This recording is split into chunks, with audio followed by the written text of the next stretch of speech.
Hi, my name is Nika Alexander. I'm a communications officer with the World Health Organization. I'm here today with Dr. Maria van Kerkhove. She's the head of the unit that looks at emerging diseases and zoonoses. That's diseases that have come to humans from animals. I'm just going to start off with a few sentences in Chinese because I know the novel coronavirus is really great interest to people in China naturally because that's where the outbreak is. And then I'll switch back to English, so just hang in there. 大家你好，我叫艾妮卡，我是世界卫生组织的媒体官。很抱歉，我们今天才要说英文，可是下一次，另外一次我们跟你说中文好吗？ Okay, so here we go, back into English. Today we want people to understand some of the really basic overarching questions that are very important. What we know about the disease, because I know you've heard a lot about what we don't know about the disease, but to help people understand what we do know, who is at risk and who isn't. I think a lot of people are worried who shouldn't be, and we'll help you understand what category you're in, how people can protect themselves, when somebody should go to a doctor, when you should be concerned when you should go to a doctor, and what we can do to help doctors and nurses and other health workers who are facing this disease at the moment. So let's start out, Dr. van Kerkhove, with what we know about this disease. Maybe just a little bit about your background and why it is that we have you talking to us today.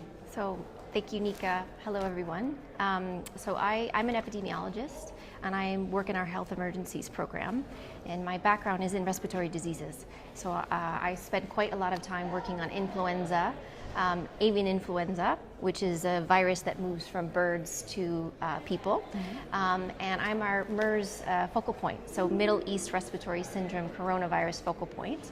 And in this current response, I am the technical lead in terms of the response for WHO. So what that means, and what I've seen her doing, is she's the one coordinating with all the various teams who are working on this. The people who are working on labs, the people who are doing calls with the doctor and nurses who are actually treating people sick with the disease. And helping, I think one of the things you do is almost raise the questions that we need answers to, and then reach out to partners and see who can help us answer that type of question.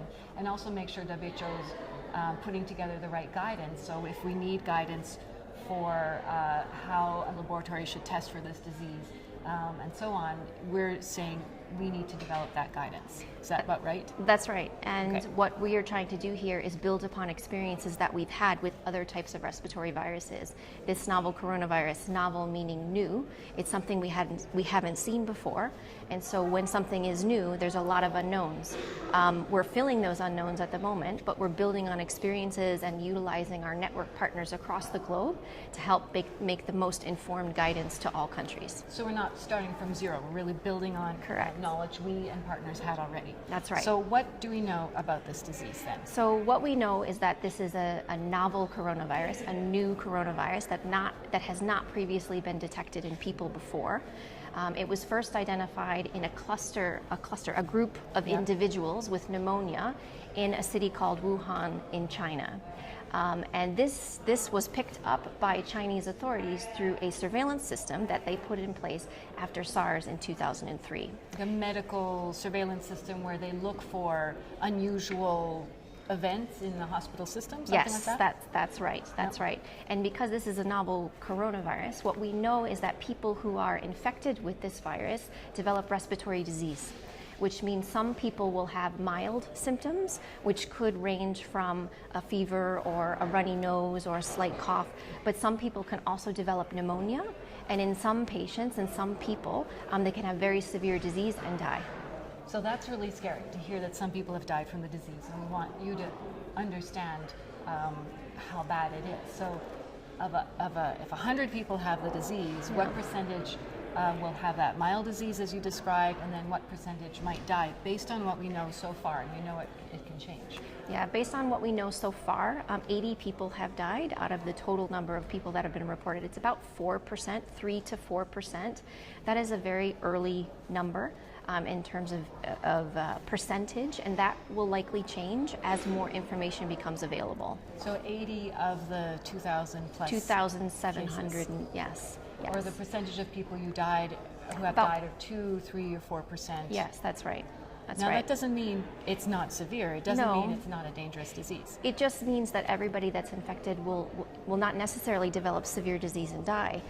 So when we do surveillance, when we look for cases, we tend to look for people who go to healthcare facility and go to hospital, and those are the people that have disease. What we don't pick up from surveillance systems are those that have the more we call the mild end of the spectrum of disease, and it's important that as Chinese authorities continue to look for cases, they may find individuals who have more mild disease, and that will likely change, the proportion of people that die. Will change over time. Yes. Now, we're asking you to send us your questions with the hashtag AskWHO, and we have a few questions already, Okay. so I'll hit you with those.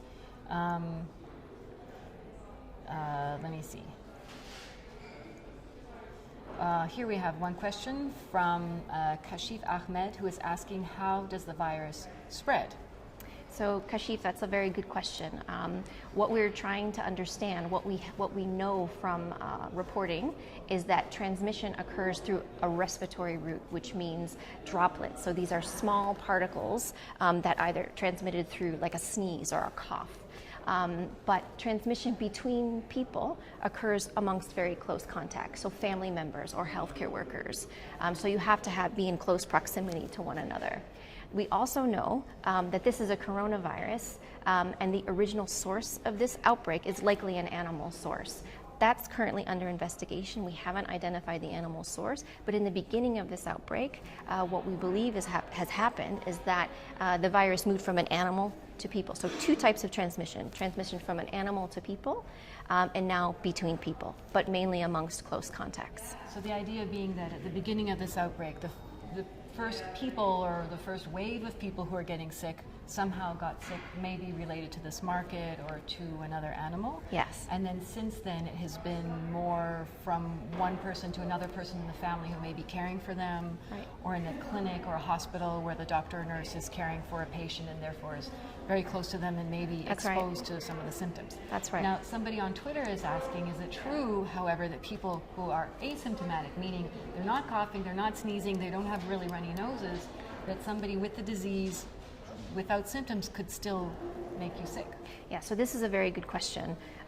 So we've seen some reports that it's possible that people who don't have any symptoms can transmit to other individuals. This is what we call as an asymptomatic person could potentially transmit. We've only seen some case reports of this, so very few numbers.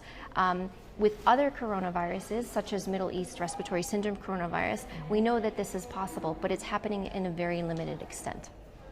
But we're still trying to find out more. I think We people are are very concerned on that. Yeah, we about are that still question. trying to find out more, and this would make things a little bit more difficult. But we would still recommend the same things. In terms of making sure that if you're not feeling well, you stay home.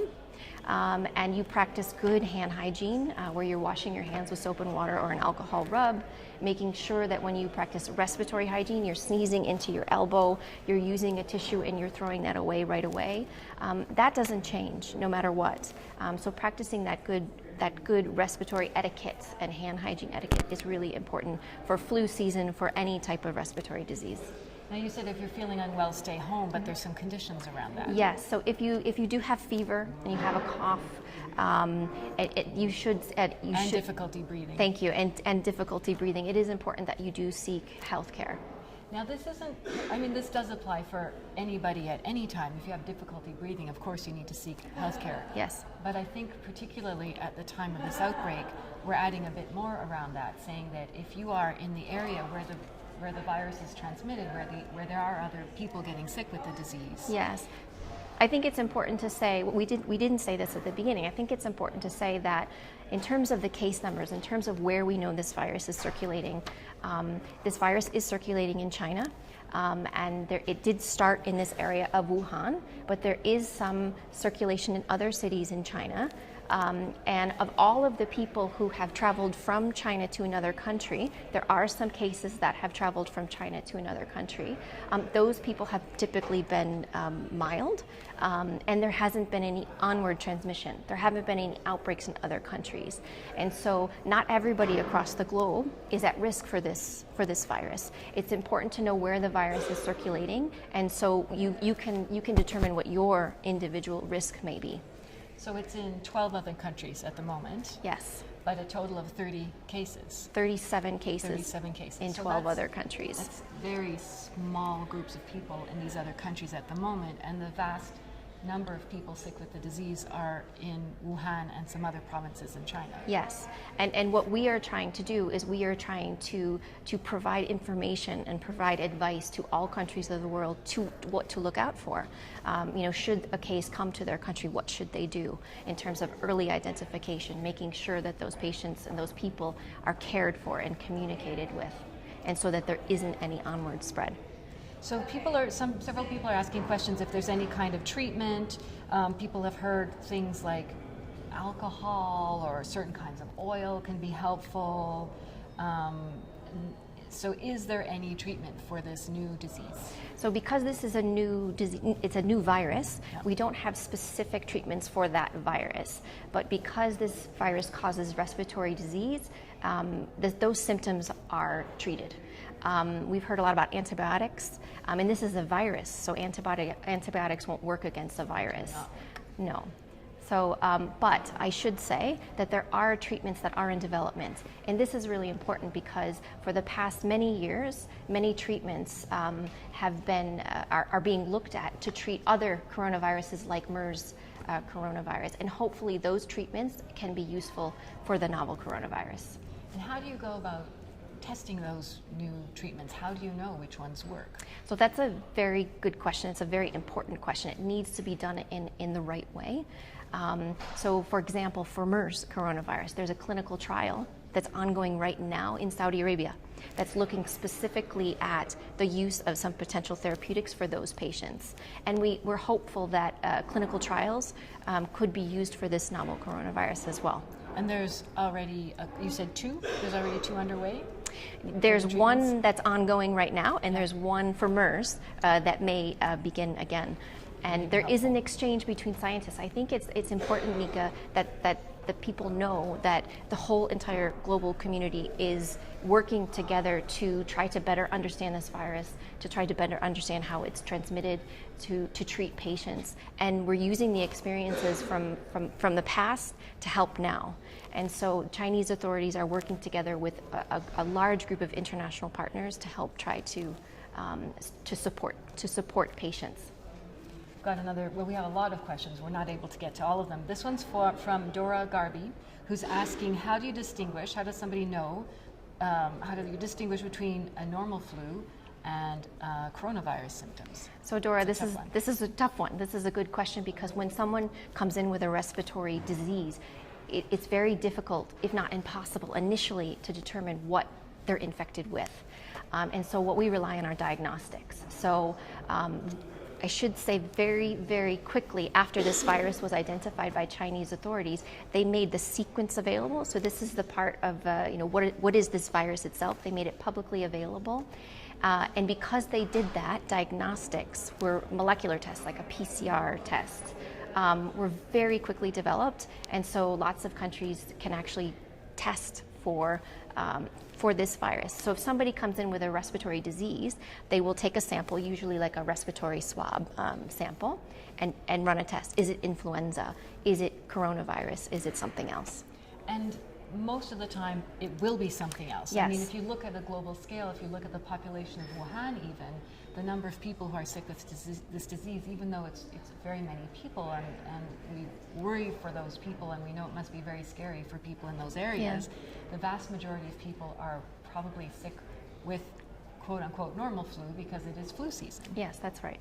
That's right. So it makes it, I would think it's it's quite a challenge for healthcare workers to be able to distinguish, is this a person who's sick with a new disease or is this someone who's having a bad flu? Yes, and it's really important that in healthcare facilities, particularly in areas where this virus is circulating, that we protect them. And that they adhere to what we call infection prevention and control measures. These are measures that they would take to ensure that when they come in contact with a patient, that they're wearing appropriate gloves or masks, depending on how they care for that patient. At the moment, when you hear what's happening in Wuhan, it seems like the hospitals are overwhelmed. There's more patients than they're able to care for. Some of the hospitals are overwhelmed at the moment. Yes. How can WHO help with that situation? What kind of advice can we provide to help those healthcare workers and the patients who are worried to have a more streamlined system? Yeah, so that's a good question. So one of the things you mentioned before, for individuals, if you are feeling a little bit unwell, stay home, and that's important to do. But if you have fever, cough, and you have difficulty breathing, then go in to see healthcare. It is important to provide healthcare workers with information and making sure that they know about what this virus is, making sure that they have adequate protection when they treat patients, and making sure that there are enough facilities to be able to care for individuals who are sick. As well. We have a lot of questions. So, okay. There's one question that I'll answer actually as one of our media officers. People asking why WHO hasn't yet declared this a global emergency, a public health emergency of international concern, which is very specific language we use. The Director General of WHO, when he is concerned that an issue may be a global emergency, calls together a committee of experts and they advise him whether they think it does constitute a public health emergency of international concern. It's the wording we use. That committee met twice in 2 days, one after the other, and weren't able to say yet, based on current information, if they thought this constituted a public health emergency. And the Director General decided, for now, not to declare it that, but he said very clearly, this doesn't mean it's not an emergency in China. It absolutely is. Mm-hmm. It also doesn't mean we're not acting. WHO has been acting since we first heard of this cluster, as you said, this group of cases of what in the end was clearly a new virus. So that's the networks of experts are engaged. We're working with our logisticians, for example, are looking at what kind of materials countries need to have on hand, sharing those lists with countries so they know what to do, and so on. That action is happening. And that committee could be reconvened very, very quickly. In a matter of days, the Director General could decide to reconvene the committee and look at that question again. Yes. So people are wondering if there's a vaccine. We talked about therapeutics. Is there a vaccine? Is there something in development that could help people become immune to the virus? So there is no specific vaccine for this new coronavirus, but there are vaccines that are in development. Over the last several years, there's been quite a bit of research and development on vaccines for coronaviruses. And they're still in development. We're hopeful that this could be useful for a coronavirus in the future. It does take time though, but there are a number of scientists that are working very hard to see if this is something that could be accelerated and advanced quite quickly. There's some people asking whether receiving packages from Wuhan or China would put them at risk in any way. Yeah, so we've seen that question a lot. No, I mean, you're not at risk of this virus from receiving a package. Sometimes we look at viruses and how long they can survive on a surface, for example, and they don't survive very long. So if you're receiving something from overseas from China, you're not at risk of contracting this disease. Okay. Question from @SugarOlivia. She's asking what age group are most affected by the virus? So thanks, Olivia. That's a good question. We have an age range of people that have been reported to have been infected, and they range from the very young, so some children, to older individuals. I don't have a clear breakdown of all of the ages of all of the people, but they've mostly been adults. We haven't had many children infected, but we do know that people that are older and do have underlying conditions, so underlying medical conditions, those are the individuals that are more likely to develop severe disease. So not everyone that's infected will get a severe disease. I think it's also important not just your age group, but where you are. If Olivia's in Wuhan, then she may be there may be people around her, there may be people around her who are sick, and therefore she might be at risk. If she's in another country or another part of China where nobody has had the disease, then her risk is much lower. Right. And I think it's hard. I mean, that's hard to explain, I think, and hard to understand, because especially if you hear, oh, it can go from one person to another, you might think you're at risk. Yes. Can you just recap for us what we say about how people can protect themselves against this disease and other respiratory illnesses? Right. So for this particular disease, people that are living in areas where this virus is circulating, it's important that you practice good hand hygiene, you practice good respiratory etiquette, and you make sure that you don't come in close contact with somebody who has an illness, and keep some distance from them. When we say some distance, I think technically we say 1 to 2 meters. We say 1 to 2 meters, but that doesn't always translate very well. But yeah, 3 feet to 6 feet away from an individual that is sick, and make sure that if you're feeling unwell, you stay home, except if you have fever, cough, and difficulty breathing, then go to see healthcare. Now, we talk about hand washing all the time, and I think people might wonder, how does that even work? Why do we talk about hand washing? So can we get a little bit gross and talk a little bit about why? I mean, I just touched my nose just now. Yes. So it's the respiratory liquids, like saliva from your mouth and what might drip out of your nose. That's where the virus would come from. Yes, and you touch your face hundreds of times per day, if not hundreds of times per hour.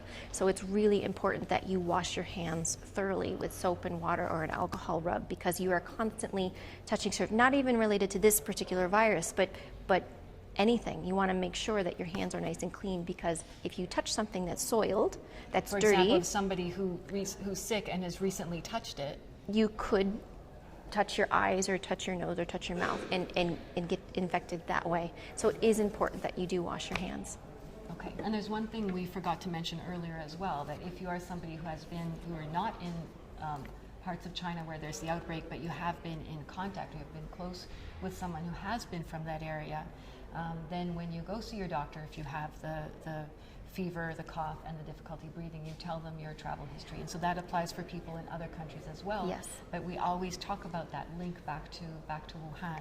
That's right. So it's not just what type of disease you may have. If you have a respiratory disease, it's what type of exposure you may have had. So it is important that if you did travel recently, that you tell your healthcare provider not only that you've been to China, for example, but where within China you've been.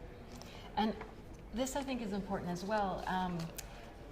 Sometimes people will start thinking that every Chinese person is carrying the disease, and then they start being afraid of their neighbor who's from China. Yeah. So that's why it's so important for us to say it's not. It's very much related to the location and to people who are sick. You have to see if there's that link to that location or to people who are sick. That's right. A good way to put it? That's a very good way to put it. Okay. So we talked about when to see a doctor. We talked about who is at risk. Let me see what other questions we have. Here we have someone named Shelling00 who's asking, can the virus be spread during the incubation period? So I guess that's what we talked about as well. Before somebody starts coughing and sneezing, can you still get sick from them? It's possible, and we've seen some case reports on this. But as we mentioned earlier, it's important that there are certain types of investigations and studies that are underway where we look at this more systematically from patients. Just because this has happened from some, it doesn't mean that it happens from all.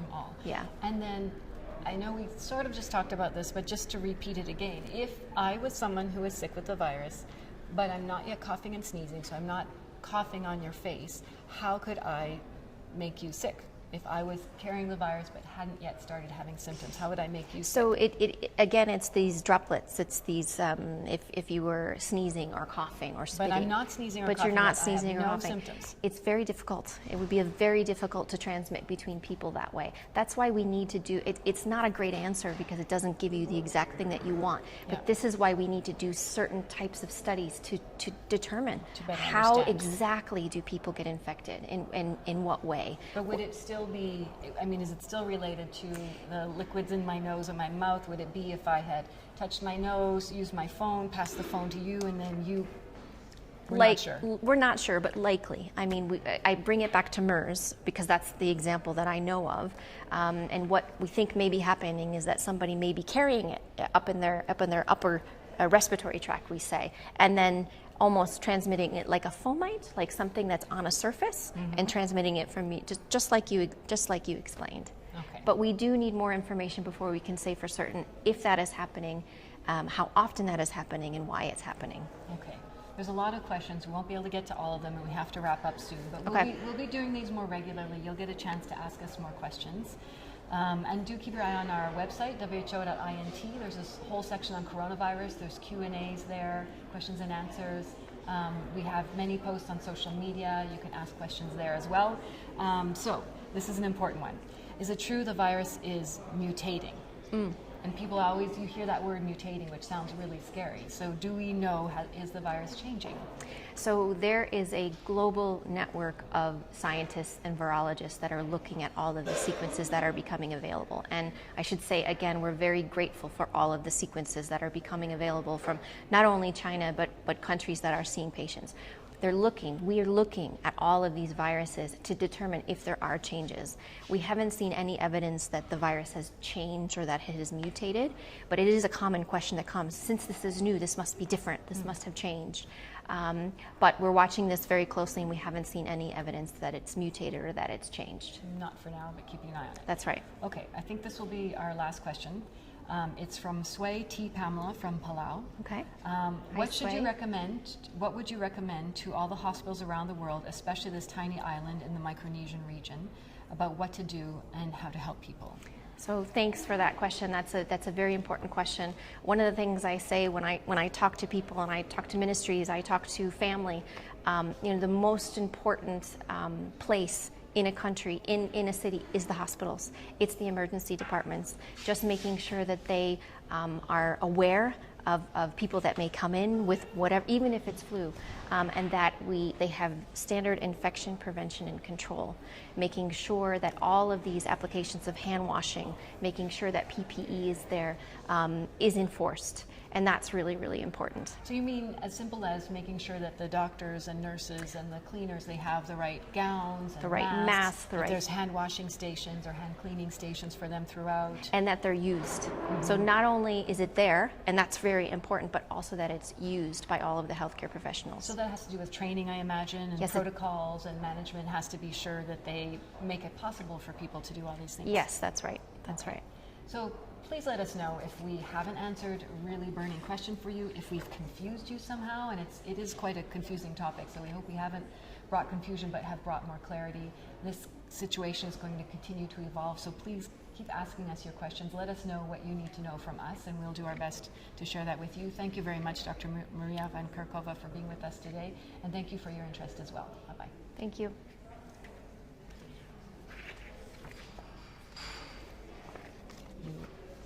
Just wait.